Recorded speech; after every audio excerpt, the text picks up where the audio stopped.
Hey, it's Dr. Fanistel. Are you somebody who, like so many of the people I see, has educated yourself about the new concepts and the new neuroscience of chronic pain? You understand that brains can generate pain and other symptoms. You even believe that your own symptoms or your own pain is mostly generated by brain circuitry rather than by body tissue damage. And yet you're still feeling stuck?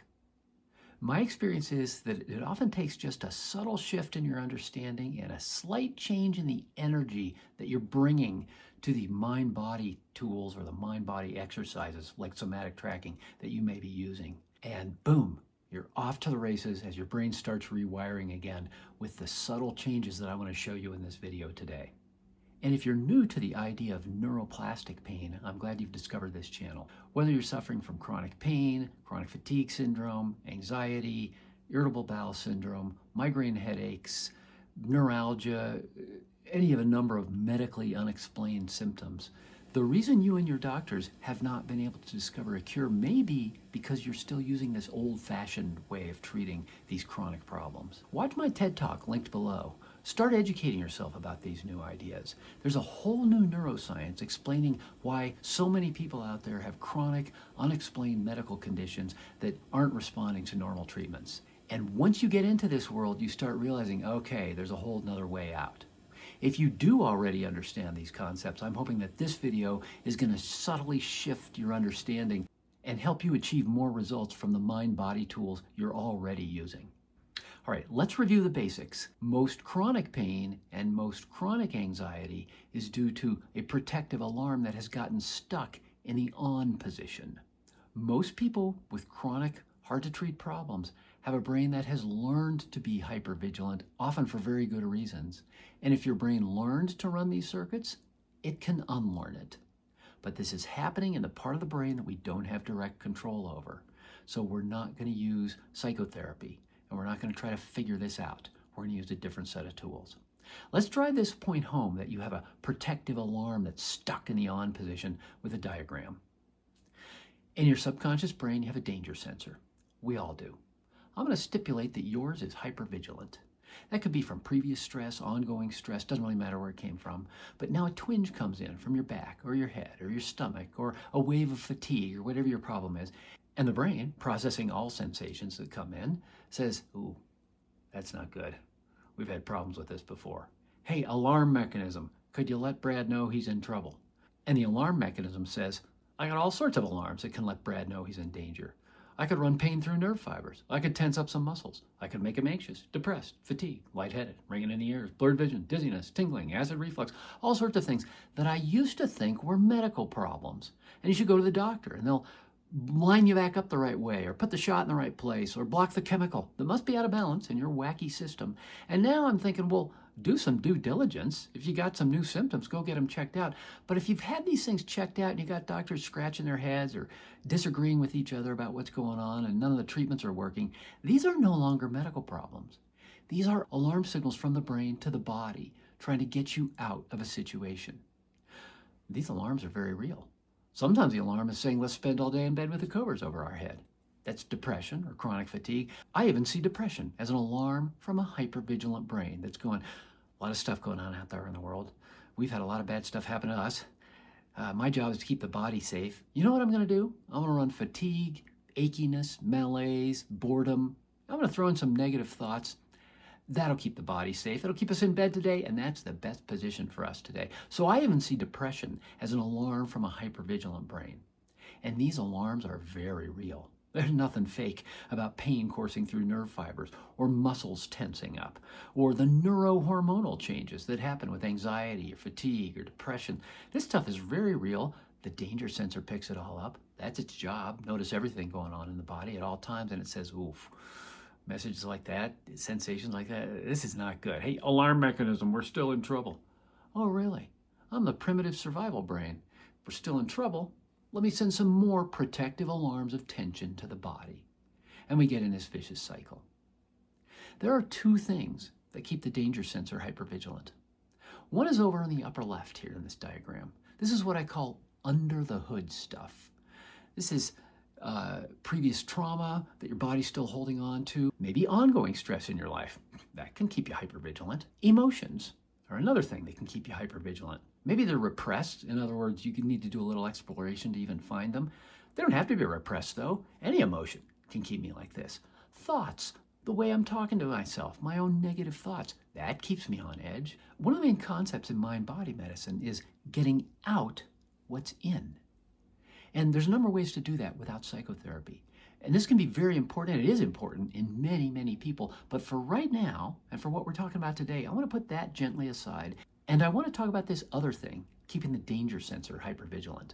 This other thing is this up arrow. It's this neural circuit or this brain circuit. If this were an electric circuit, we would unplug it. All the juice would go away. Tension in the system would calm down. But it's not an electric circuit, and the fuel is not electricity. For most of my patients, the fuel is fear. And when I say fear, I mean fear of the sensation itself. Twinge comes in, the brain goes, oh crap, not that again. What does a brain do saying, oh crap, not that again? Just sends more protective signals of tension to the body. So here we are stuck in this pain, fear cycle. It could be an anxiety, fear cycle. We want to get out of this cycle. Again, there's some important under the hood work that I'm not addressing in this video. And in fact, for those of you who are familiar with these concepts, I like to call this habit loop that the brain gets stuck in. I like to call that Alan Gordon. And this under the hood stuff, I like to call this Howard Schubner, Nicole Sachs, John Sarno. These are the ideas that if we get out some subconscious emotions, our brain will calm down. Very, very true. I'm just not addressing that particular very important issue in this video today. So how do we get out of this cycle? Most of my successful patients start getting out of this vicious cycle by talking to their own brain. I have a guy who named his brain George, and whenever his anxiety wells up, or his back pain, and he has no control over this. This is his autonomic nervous system sending these messages to his body outside of his control. But whenever either of these wells up, he stops. He steps back and he says, oh, George, I see what you're doing. This is super helpful to him. Helps him realize this isn't him. He doesn't want this. There's no part of him that wants this. This is his primitive survival brain running some circuits that developed outside of his conscious awareness, not his fault. And that's an important point for anyone dealing with chronic pain or chronic anxiety.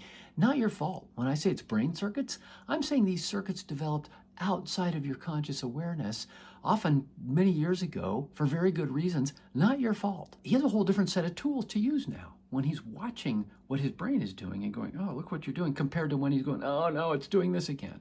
Different set of tools.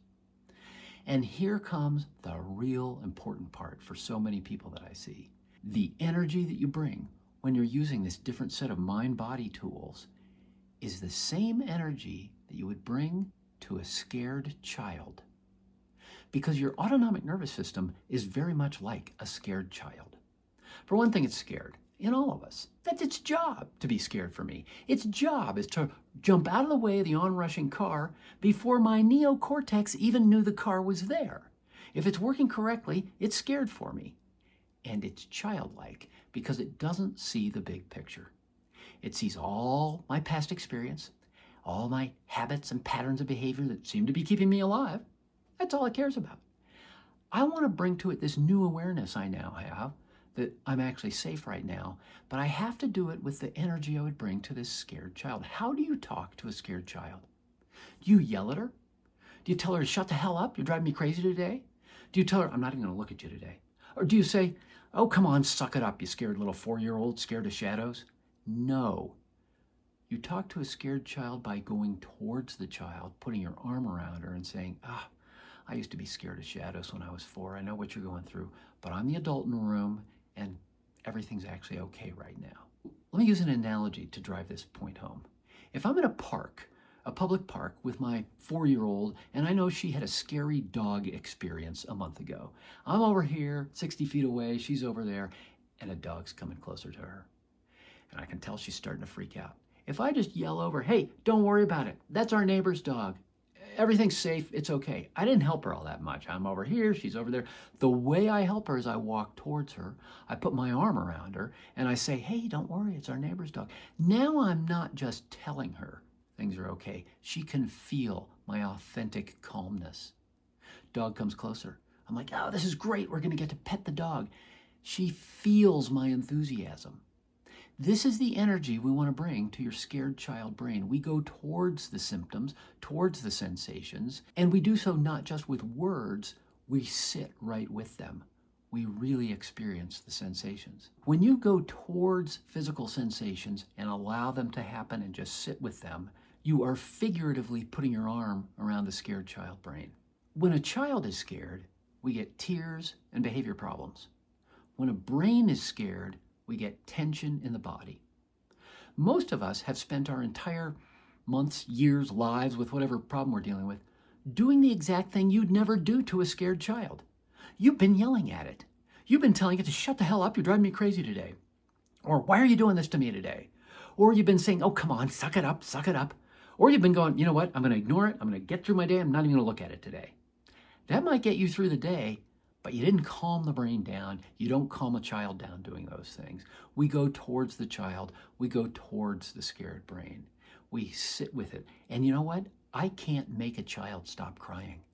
I can give her what she needs, a little soothing, but I can't make her stop. In fact, sometimes when I try to make her stop, it just gets worse. Stop crying. I know, I'm trying. No, we just give her what she needs. She'll stop when she's ready. I don't have control over that. I don't have control over my scared child brain. I can't make it stop right now, and I'm not going to try.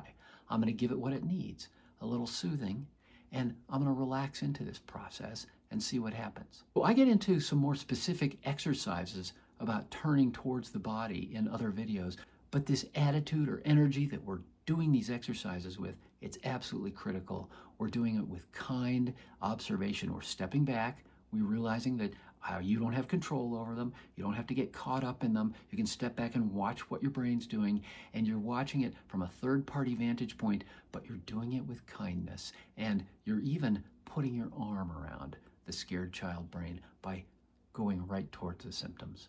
Well, I've mentioned some specific exercises in other videos, and I'll talk about this more in videos to come, but see if that little change in attitude helps you a little bit. I hope it helps somebody today. Let me know in the comments if you like this. I'm Dr. Fanistel at Boulder Mind Body Medicine, and I'll see you next time.